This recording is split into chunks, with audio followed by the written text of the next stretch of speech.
Saleyards Distillery is the home of Capricorn Rum and Billy Goat's Gin. The Saleyards Distillery started from when Warren, the head distiller and owner of the Saleyards, decided that his dream was to make rum.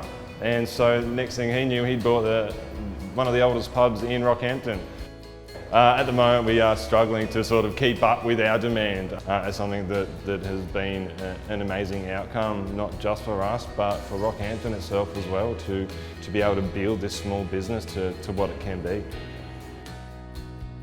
So the Rockhampton manufacturing hub has been able to enable us to achieve this outcome of getting this fantastic state-of-the-art Jamaican-style rum still, which is going to be 5 times the size of this one.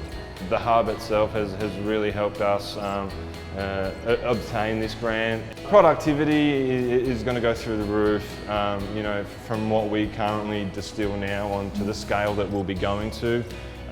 Is going to be massive, and just consistency, we'll be able to produce not only more but better product as well. The manufacturing hub has really helped, you know, not just support us as well as local businesses try and grow these small businesses into something magical.